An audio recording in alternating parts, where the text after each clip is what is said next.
Today, we'd like to talk about the gig economy. Going to talk about why we think at Bright Idea that this is a huge opportunity for all of you as our customers. And we're going to give you a little bit of best practices and some brief stories on other customers who have pioneered this journey to help you get started. Before I talk about the gig economy, I'd like to tell a little story. You heard Matt talk about the golden age of innovation. I'd like to talk about the golden age of horses and the horse economy. So there's this great book by this author, Nick Bostrom. I don't know if anybody's familiar, but he is probably one of the most preeminent artificial intelligence researchers. And he's written a book called Superintelligence. And the premise of the book is actually what will happen to humanity, to labor, with this exponential growth of artificial intelligence. And so he tells this story about horses. You go back just about 100 years to the 1920s. There were actually 26 million horses in the United States.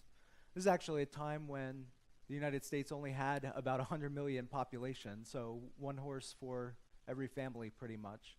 And horses were pervasive across all kinds of labor, plowing the fields, transportation obviously. Actually, this is a picture of New York City in the 1920s. Those horses are hauling some snow instead of having the big snow plows that we have today. We actually hired some of these horses last night to haul some of you back from the 20s party. So he talks about these horses, and he says it's such a pervasive thing in the economy, and yet, starting in the late 1800s, we had this advent of the combustion engine. And you saw yesterday these big kind of technological trends that Matt was talking about. Well, it actually took decades for the combustion engine to permeate through the economy, but by the 1950s, the population of horses was actually down to 2 million. So 10% of the original population of horses. Sad to think what happened to all the horses, but really the moral of the story here is that technology has a really pervasive effect on how labor is accomplished in society. And Nick Bostrom's book is about artificial intelligence, so he's really talking about the future of AI and what type of impact that's going to have on us. I think the verdict is not out yet on that, but what we can say is that things are really going to change quite dramatically. If you take a look at this slide here, on the left-hand side is actually one of our client companies that you saw yesterday, GM, General Motors. And that's a auto manufacturing plant from about the 1940s, I would guess, from the style of the cars. And on the right-hand side, obviously, a much more modern manufacturing plant. And so I think we can ask the question, what's happened to all these people who are on the assembly line? And there's no doubt that those jobs have been kind of taken out of the labor force, but really what we're talking about is those people now have a lot more time on their hands, right? They're not doing the laborious kind of day-to-day tasks. And we hope that technology in general is going to have this type of trend. You saw obviously GM doing quite well. Those guys are lifting the company up into its next evolution. So we think this is a really big opportunity for everybody because it's something that's coming, and we want you to be prepared for it. And so I just want to talk about this term, the gig economy, for a little bit, and kind of define it and put some guardrails around it. So gigs are not new. Everybody's been doing gigs your whole life. Throughout history, gigs, you could typically define it as a short-term job, service provider, and the person who needs the service kind of connecting directly, right? And so gigs are definitely something that you all have experienced, but the difference here really, and what defines the gig economy are the technological platforms that are bringing these things together and enabling gig at scale, right? And that's the gig economy. And so this is nothing new to everyone. How many folks have used Uber maybe in the last couple of days? Raise your hands, please. Yeah. How about Upwork? Has anybody ever used Upwork? Okay, a little bit less. Airbnb? Right, right. So everybody knows these platforms very well, and you're pretty acclimated to this notion of the gig economy, but perhaps you may not be aware how pervasive it actually is. Some studies by Manpower Group over the past year or two actually came to find that 36% of the workforce is actually freelancing in the United States. So over a third. And there's a nuance to that statistic, which is, some people do it not by choice, but when you look into the numbers, actually, a significant majority are choosing to do freelancing. And beyond that, those research studies also indicated that most people in the world are actually open to doing freelancing. And beyond that, over half of the freelancers, this is in the United States again, are under the age of 30. So I think if you look at that from this kind of mountaintop view, you can clearly see that this is a pretty big sea change in the way that labor is being facilitated, certainly in the United States, if not around the world. And so, you don't need to take my word for it. I think the statistics kind of speak for themselves. I want to talk a little bit about bringing gig into your enterprise. So this, I think, is where people get a little bit less familiar with the gig economy. Certainly these external platforms, these consumer-facing platforms are something that everybody is familiar with. But we want to talk about why bringing gig economy into your organizations and leveraging your workforce is actually going to serve a great purpose and be a huge opportunity for you guys. So the first thing, why would you do this in the first place? So some perhaps daunting statistics here. Almost half of your employees waste up to an hour a day, okay? And if you're, depending on whether they're salaried or part-time, you can see almost 10% of your employees are actually wasting up to 10% of their, almost 10% of your employees are wasting up to 3 hours a day, okay? So these are statistics, by the way, from Paychex. So Paychex is the company that does a lot of your payroll, so they have this data on hand. And so you take a company, maybe I shouldn't name names, but you take a company like General Electric, 300,000 employees. What does it mean for 10% of their workforce to waste up to 3 hours a day? Can you imagine the amount of loss in productivity? That's a really significant statistic. And this, by the way, is not just people going on Facebook and wasting their time. When you look into why people waste their time, the biggest reason was lack of work. They don't have enough to do. Easily distracted, not satisfied with work, no incentive to work harder due to a boss or coworker. This is why people waste their time. And this is something that we think the gig economy in general can really take care of all of these reasons. And then in addition to that, we have some data that would indicate that simply by connecting your employees, productivity can increase up to 25%. In addition, when employees are exercising their strengths, their skill sets, and you'll see today some of these stories here are really about empowering your employees and allowing them to use their skills, things that they're good at that they may not get to exercise. But when you allow them to do that, you get an 8% productivity improvement, and engagement increases over 6 times.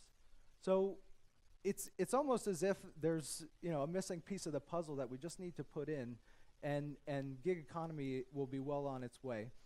So I want to talk a little bit now about how you can get started, and I want to start by doing a little bit of stories from the pioneers, so the people who have been doing this. So Bright Idea has taken about almost a year now, and we've worked with a handful of select clients. I just want to point out actually Will, who's in the room, Calvin, who's in the room.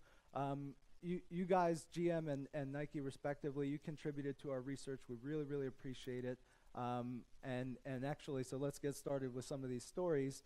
I also want to remind you that this is something, if you look at our corporate innovation journey, you guys saw Matt talk about this yesterday. So this is actually something that falls within the transformation portion of our innovation journey.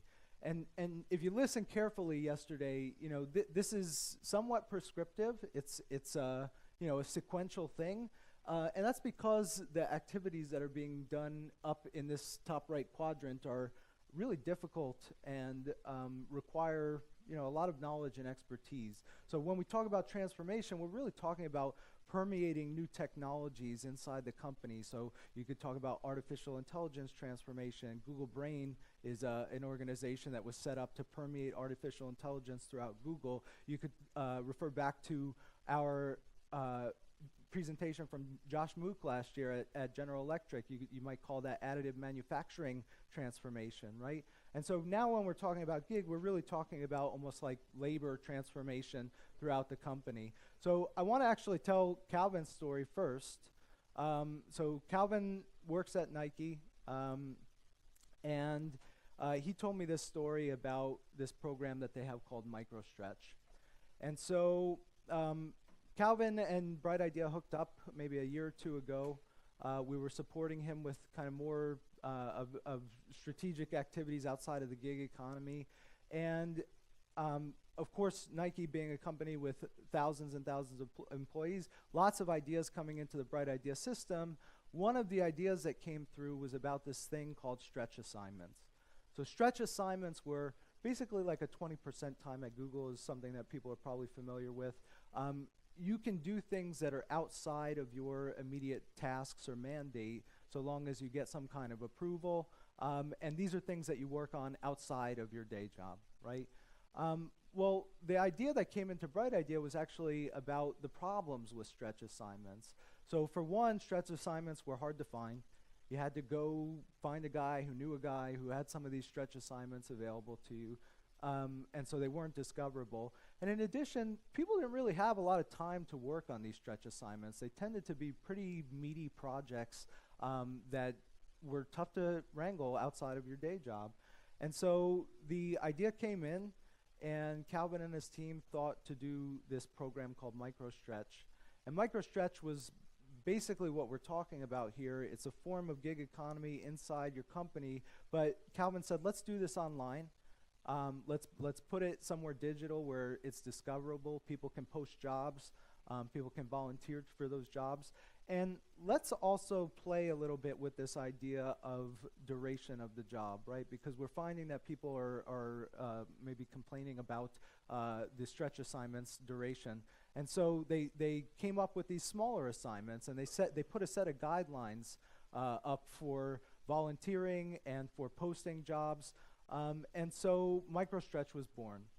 And today, MicroStretch is deployed in their headquarters and quite successful. Calvin, you got any thoughts or statistics? I don't want to put you on the spot, but can you just say what has come of this so far?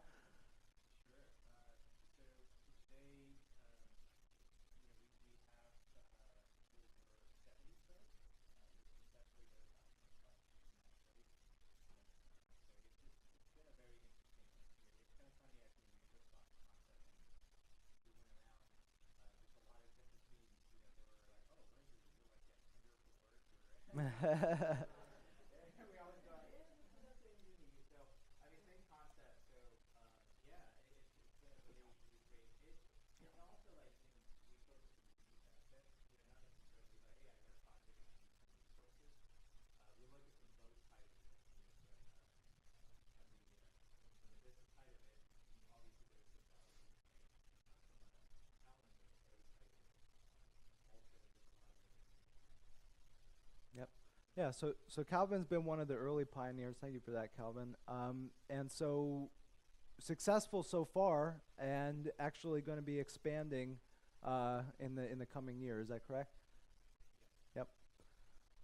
So I'll move on through a few of these stories, and then I'll kind of refer back to them. The next one I want to tell you about is Unum. So For those who may not be familiar, Unum is actually a Fortune 500 company, and they deal in the insurance industry. This is an interesting one. You know, the CIO at Unum decided a few years ago that these things like Uber, Upwork, and so on and so forth were going to be so pervasive that they wanted to get ahead of this as quickly as possible. And so they started a program called the IT Talent Hub. So this is contained kind of within the constraints of IT itself. And so they launched this program within IT, and it turns out that there were actually so many volunteers, but not enough projects, right? So you'd think that it would be just the reverse, but it turns out that there's an abundance of volunteers. This is actually one of the lessons that they learned. But nevertheless, they deemed it a success. Just to give you some quick stats here. So 80% of their IT staff, which is between 1,000 and 2,000 people, are on this IT Talent Hub. And they've actually completed about 45 projects over the past year or so. So again, pretty successful. And then also, this is Maureen Bellinger. She's not able to be here, but she had mentioned that, you know, this has had so much success in IT and people see it across the organization that they're actually starting to adopt it in HR and other parts of the company as well. So the next story is Black & Veatch. Again, for those who aren't familiar, Black & Veatch is actually a global infrastructure construction company. So roads, highways, so on and so forth. So this is actually a really interesting story because now you can start to see the quantifiable impact. So in this case as well, the CEO this time of Black & Veatch saw Uber and Upwork and all these things, and they too wanted to get on the train. And so they started this thing called Next Stops. And this is something that it's pretty small scale, but it's actually company-wide. It's available to the entire company. And Ryan here, who's the VP of Innovation and Strategy, he told me a story about a prospective client that they got who wanted their help imagining the future of infrastructure when autonomous vehicles come through, right? So what does that mean for an infrastructure construction company? How do we build highways differently? How do we build bridges differently? How do we build energy infrastructure to support these autonomous vehicles, and so on and so forth? Well, guess what? Black & Veatch is not a company that knows much about autonomous vehicles. They did not have the expertise inside of their company. And so this prospective customer had asked basically for a bid for some work, and they used Next Stops to reach out to the company to ask and see if there's anybody who has autonomous expertise. And lo and behold, they actually found people across the company that in one sliver, there was some marketing expertise, some folks who could do some concept designs. In another sliver, there were some technological people who understood the concepts behind AI, and so on and so forth. And so they put together a proposal using Next Stops, and you can see here, they actually ended up winning a multi-million-dollar contract. No expertise whatsoever in the industry, right? So that's the impact. That's the impact that we can have. One last story, and again, want to highlight the great work at General Motors. Did everybody love that presentation yesterday? Fantastic, right?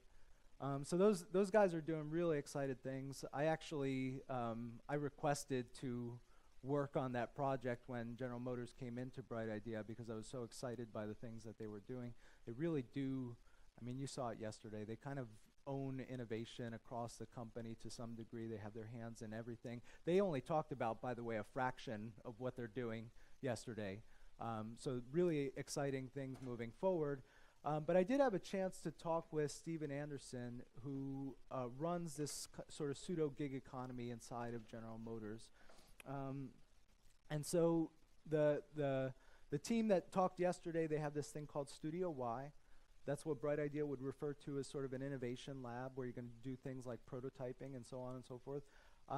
And GM, being an auto manufacturer, there's a lot of really talented engineers across the company.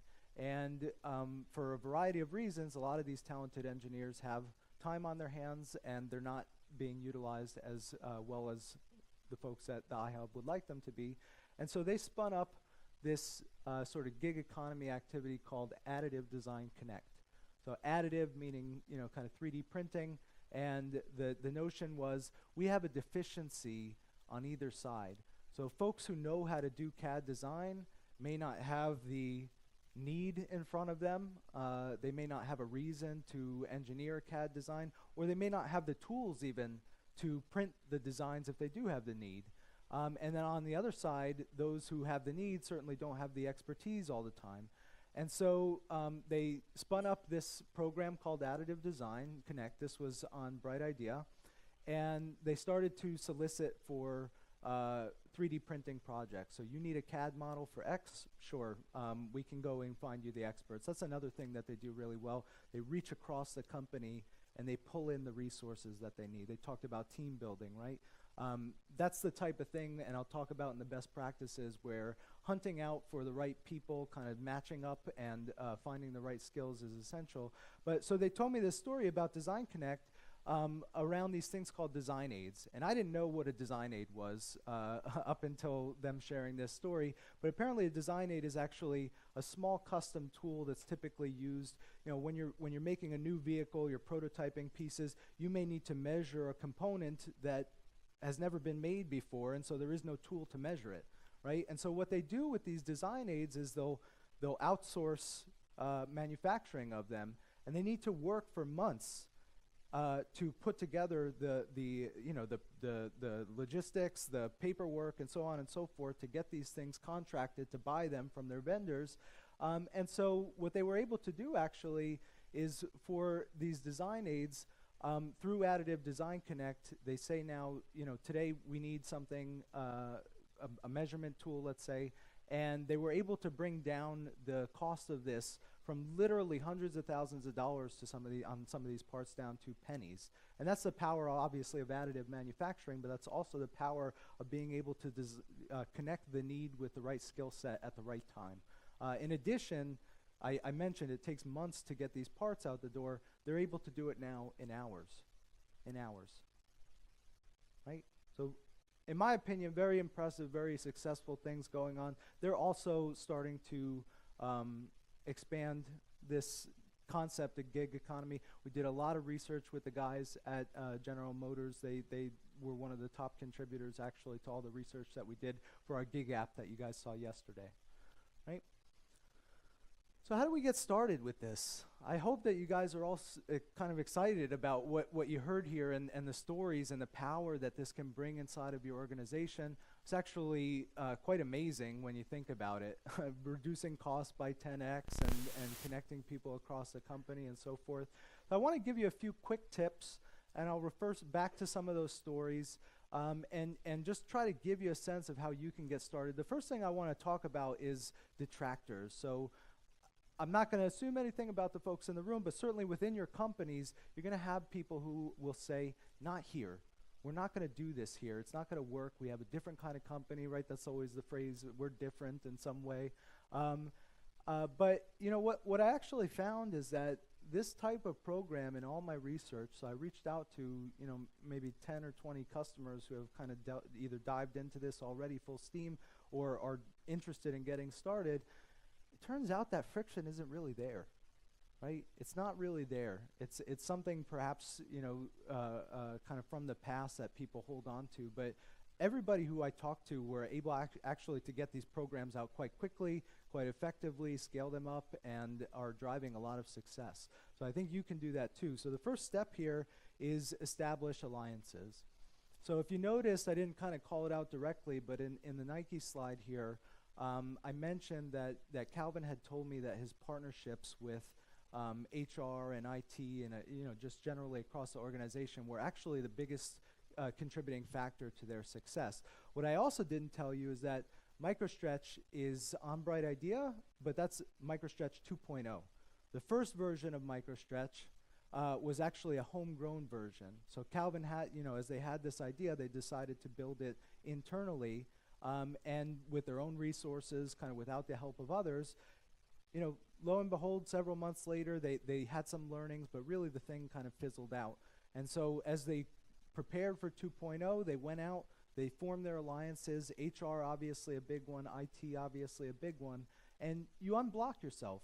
you unblock yourself, because these people will empower you. Again, don't be afraid to ask HR, say that you're going to get in trouble or what have you. These people will unblock you. And if there is any friction there, you can call it a pilot, and that should get you done. All right, so the next thing is finding a home. And so I want to talk about this in two ways. So where does this thing need to live, both from an ownership and governance perspective, but also from an implementation perspective? Where do these jobs need to come from? Where do these volunteers need to come from? So it's interesting, actually, transformational activities, you typically want them to sit at the top of the corporation, right, so that you can permeate those technologies, those practices throughout the organization. But we found in those stories and in my research that these things are growing in different parts of the organization.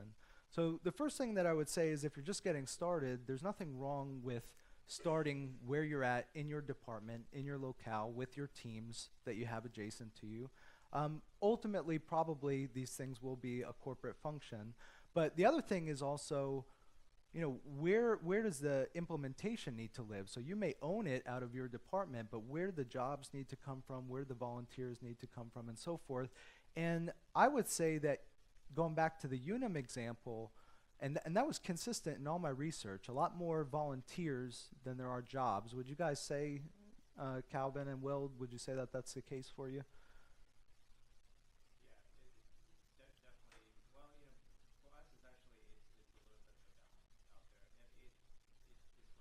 Sure. Okay, well, that's good. But so you have the right balance, and I think that means that you've basically found the right home for it, right?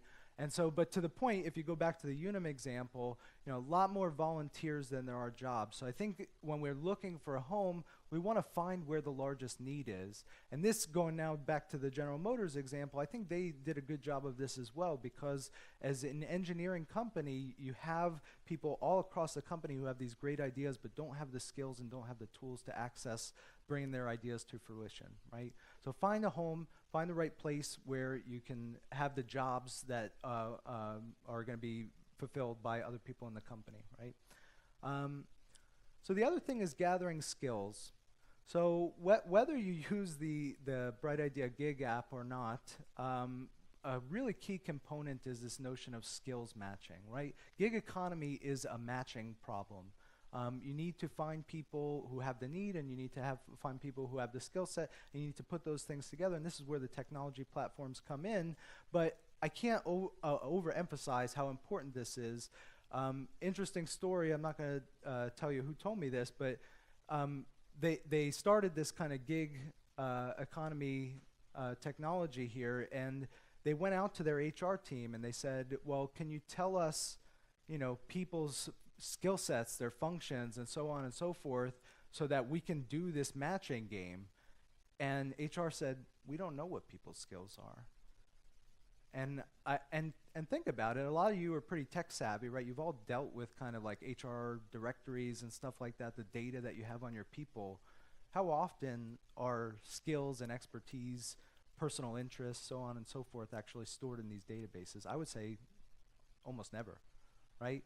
And so Bright Idea, you actually saw in some of the features yesterday, we're going to give you some tools to inventory your company's skills. We're going to prompt users to put in their expertise into the platform. And this is going to play a huge part in the matching game. And I can't underemphasize this as well. You need to gather the skills and make a database of skills in order for this to work, because that's how you match up, right? Okay, so stay lean and build for scale. So this is one that we can probably go through quickly, because you guys being innovation practitioners, you understand this concept very well. This is not something, as far as my research goes, that you need to boil the ocean around. You don't need to kind of, try and get the entire enterprise on board. You can start small. And building for scale, what does that mean?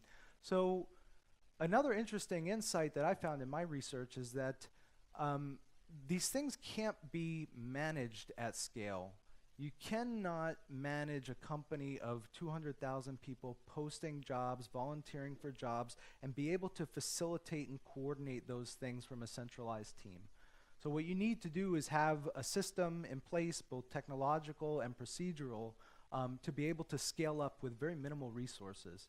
And I actually found this pretty interesting also. You know, almost always when people come to Bright Idea and they say, we want to do crowdsourcing, a lot of times they're looking for kind of an easy button, right? They want to put the system out there and they say, okay, let's let it be self-managed. Almost always does that not work. But I think the reason is because people don't have necessarily the incentive. If you're just crowdsourcing ideas, they don't have the incentive to go above and beyond to submit those ideas. And then obviously you need to bring ideas through to fruition, so somebody needs to manage that funnel. But if you think about the way that gig works, it is self-managed. People do have incentive. One of the things that we heard over and over and over again is that this is not just about productivity. This is about empowering people, getting them to feel good about their job again. I actually didn't mention it, but the gentleman from General Motors who we spoke to, who runs their Design Connect, the genesis of that was him feeling, disenchanted with his job, the things that he was working on, the monotony of it, and that's where Design Connect came from. So building for scale, I think, means putting a framework in place of procedures and technology that will allow this thing to scale up and be self-managed. Certainly you might have a couple of people poking in there and making sure the projects are moving along and so forth, but it's not something that you need to manage on a case-by-case basis. And I think that's pretty insightful because it's a little bit counterintuitive. Okay? And that leads me to the last point, which is the governance model. So Calvin has actually done a phenomenal job about this. So while we're not going to have people managing the day-to-day of all of these projects, if you put the right framework in place, you'll find that people kind of do things the right way themselves, and that's not always the case. But if you look at MicroStretch, what they actually did was they put a set of guidelines and procedures. And so if you want to post a MicroStretch job, it has to be under 20 minutes. Sorry, that's not right. It's something like that. It has to be under a certain amount of time, and it has to be require a certain amount of resources. It has to be a certain duration of time. You have to have certain, perhaps approvals and so on and so forth before you can actually post to MicroStretch or volunteer in MicroStretch. And I think that's the magic, is kind of setting those guardrails and just letting the thing kind of take off by itself, right? And then the last thing I just want to mention is that we're here to help. So Sarah and Carlos, who are Bright Idea employees in the back of the room, they built the Gig app.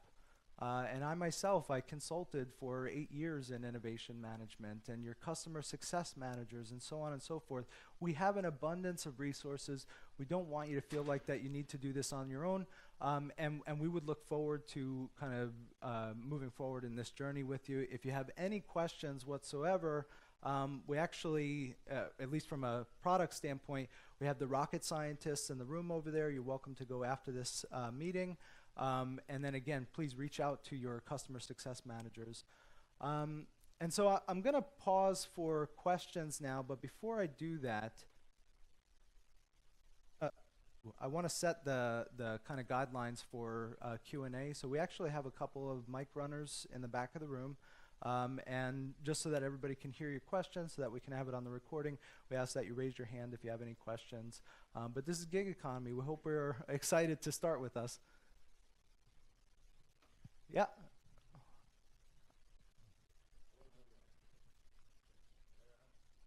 Check. Yep, there you go. I just want to clarify a couple things. Please. So the Design Connect, first of all, thank you for the credit, because I had a bunch of people that worked really hard on this with Bright Idea. It was definitely a partnership, but this is a big one for us. Design Connect was really about manufacturing. They bought a bunch of printers. They couldn't do the CAD work. They were spending money outside. We had capability. They just couldn't connect them. So it was a classic case of there was pain on both sides. Yep. And that's what I would suggest people look for. The other aspect I would say is we went to HR. I don't know if you were using us as an example, but we did go to HR and talk about what we call passions and expertise. And they said, we would love to have that. We don't have that. And so you talk about, gathering or establishing alliances. They were in like instantly. And if you go to HR, you can create something that people will want to share their passions and expertise because they can ask for it. they will fall all over themselves to work with you. They'll throw money at you. They'll do whatever. And the last one is Steve was in a catch-22, and I don't think this is just GM. I think this is universal. So the managers that were controlling that CAD capability, you know, the work ebbs and flows. And they didn't want to reveal to their leadership, hey, I got guys sitting on their hands, because they knew when the rat and the snake got to them, you know, and they were going to have a ton of work, they'd be short of people. Got it? And so what they were doing was they were kind of hiding guys with Steve, and Steve was in the same building as us, and he literally just started to show up every day in our space and say, can I help you? Can I work with you? And so what happened was we went to the leadership of the business and talked to them about this, and we coached them not to go to their boss, their down levels people, and say, hey, is this happening? Are you doing this? But to be empathetic of it and everything. And what happened was the managers were relieved that they could reveal that they had this issue and that they could use this tool going forward. So right now, every party is on board. And so you talk about building alliances. If you can have that empathetic moment and not be pointing fingers, not have leadership pointing fingers, this becomes, I mean, literally, we have people beating our door down to get this implemented right now, and you'll have the same thing. And the employees, and I'll finish with this one, and I'm sorry to take over. That's great. Thank you, Will. The employees, the advantage they have is for so long they have not been able to manage their lives, right? They had to find somebody to be pulling on them, you know, to get to those opportunities. And what this does, and we love this part, it takes away that, and it makes it agnostic and democratic. If you've got something like with Black and Veatch, if you've got something that can transform the business, we will transform your life. We will transform your career through this capability. And that is probably the most exciting thing about what we're doing. And I'm sure Calvin would say the same thing, that people can show their passions and expertise, and they want to share it then. And then now you build this database, and then you get in that situation where it self-manages, and literally you just step aside and let the thing run. Yeah. Thank you, Will. So just a quick question on the data set. So we've been running our HR department's been running a gig economy for about 6 months. We're using the Hackathon app kind of on our own, but I'm excited to see the new product.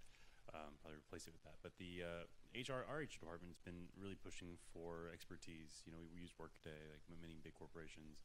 People just aren't submitting the expertise.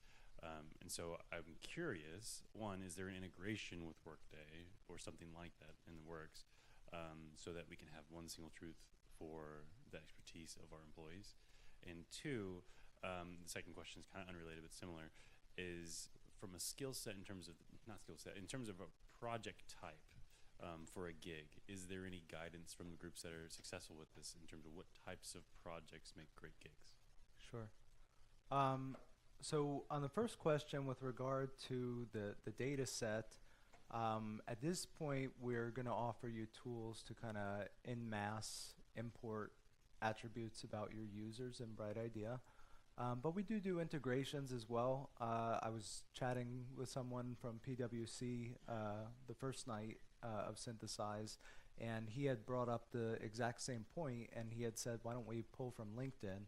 So I think those are really exciting opportunities. I think those are ones that we're going to likely explore. You saw the integration with Affinity, you saw the integration with Crunchbase. I think this is actually the time where Bright Idea is starting to bring in this external data. And certainly, I didn't mention, but I manage the technical services at Bright Idea, so if you wanted to have a chat, we can talk after this session, and we can talk about doing an integration with Workday or another application. Absolutely. Okay, good. I'm sorry, did you have was there another question in there? Yeah, sorry so one of the problems we've run into with our HR group is they want to bring forward projects and get people to work on them, you know, as these kind of micro gigs or whatever. But they're bringing forward projects that suck. Right. Okay, so the types of jobs, got it.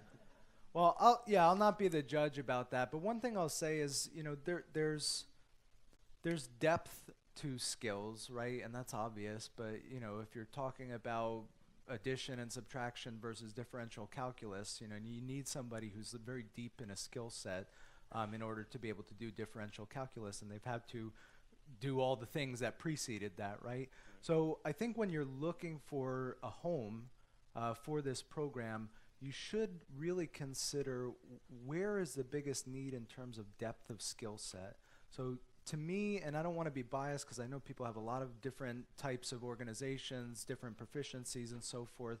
But to me, STEM type of activities are really where the depth of skills becomes critical. So anything to do with engineering, science, technology, and so on and so forth, that tends to be where this is hitting the most successful. But Calvin and Will, I don't know, do you have any thoughts on that?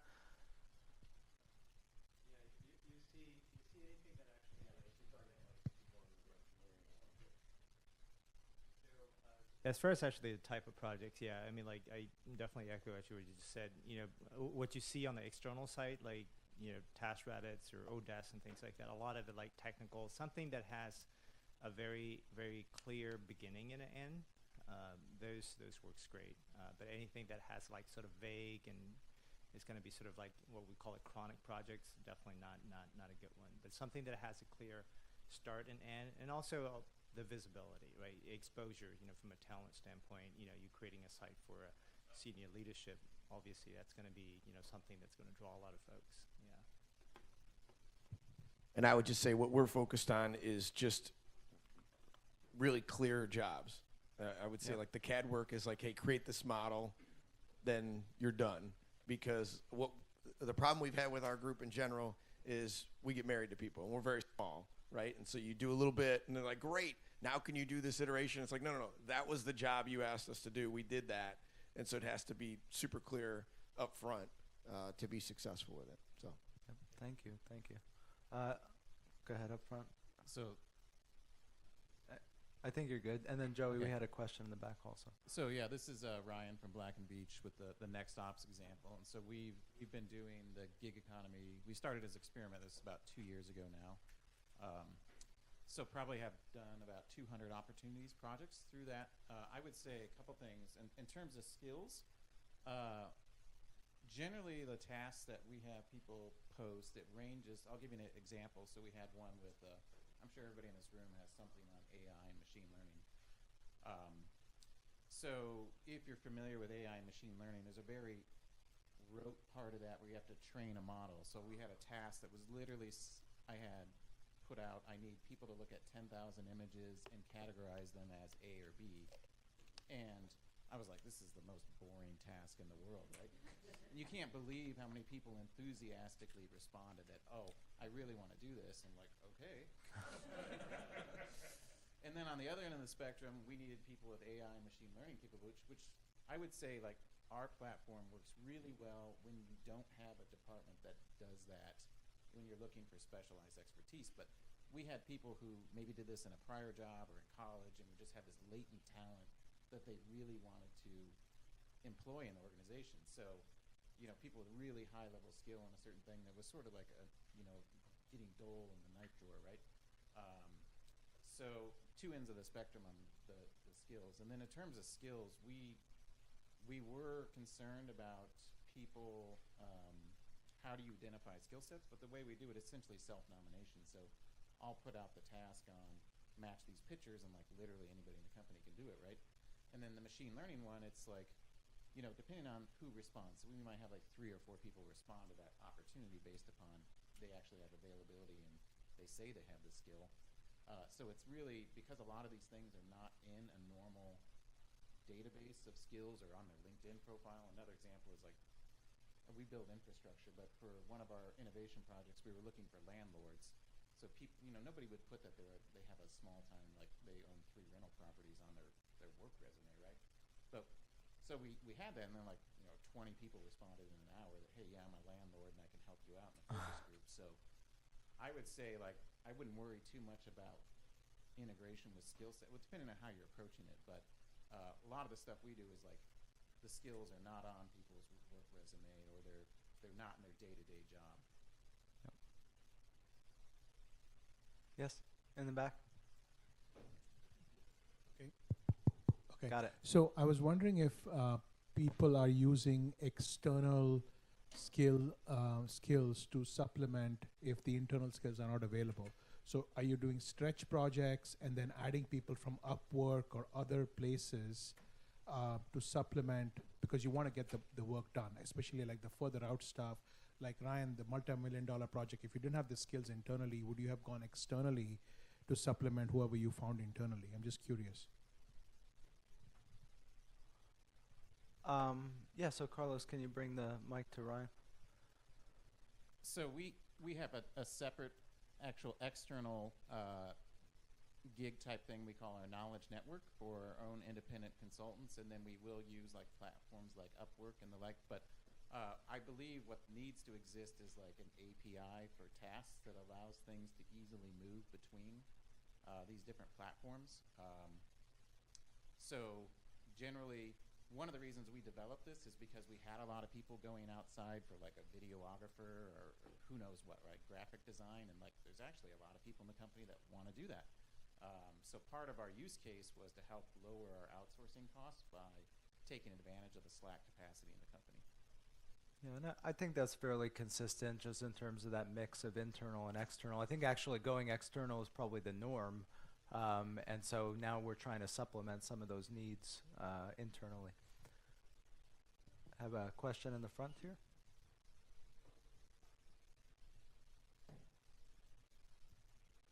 Thank you. I have a bit of an operational question for people who are doing this. We're actually looking at Bright Idea as a potential platform, so prospective customer. One of the things that we did as a proof of concept is we loaded in 224 ideas. Our company is not short on ideas.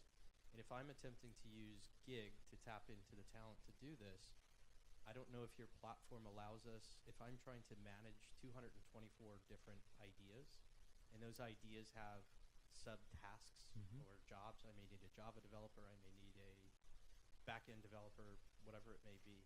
Can I link the gigs to a particular idea so that I don't lose track of, I'm putting out these gig requests, but they match to which of my ideas that I'm trying to push through? Yeah, so the answer is yes. That's actually part of yesterday's release, is the ability to link these objects across the initiatives. So you may be doing a crowdsourcing challenge. You may get some idea out of that that ends up going into your incubator. And then from that, you spawn off these gigs in a gig initiative, and you can link them back to the project that's ongoing. But that's an interesting discussion.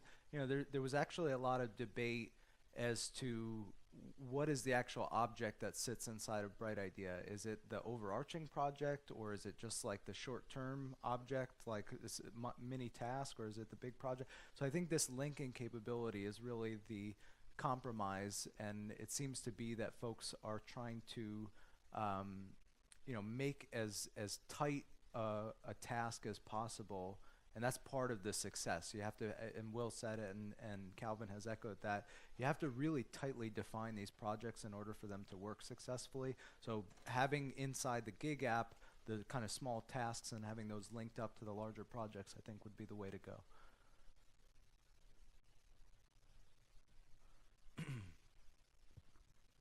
So I have a question around when people are submitting or signing up to help out with these ideas. Do you get a lot of people that may not have the expertise but are interested in gaining that expertise, and how do you handle that, knowing that they still have to learn it to be able to create what you're looking for? Or do you try to make sure they only have the expertise instead of trying to teach them since they're signing up for it? Yeah, so I mean, I'll certainly let Ryan and Calvin speak to this as well, but just in my experience, it's going to be kind of a combination, right? You as the need haver, if you have a project that you need worked on, and just put yourself in a position of putting this on Upwork, you are really looking for somebody who's well qualified to fulfill the job. On the other hand, we know that this exercise is an exercise of growing your skill sets, and so I think it's really going to be a combination. Likely that a job poster, if they get a bunch of responses, you saw yesterday in the product presentation, just like Upwork, you're going to have a list of freelancers who have volunteered for your job. You're going to poke around in their profiles, see what they're good at, see what part of the company they come from, and so forth, and you're going to try and pick the person who's best qualified. But I think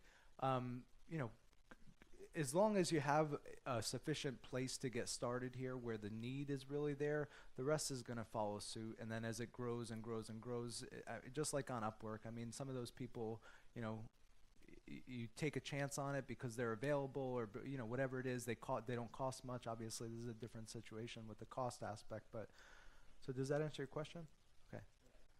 Yeah, please. So I would say that as much as the goal is to get it to self-manage, in the beginning it's kind of hand-to-hand combat, and you will have people that have aspirations, right? They aspire to get to something, and you always need manpower, you know, in the second and third tier, and so you can leverage that, but it's not going to be done off the platform, you know, from an AI perspective, or you're going to have to manually do it.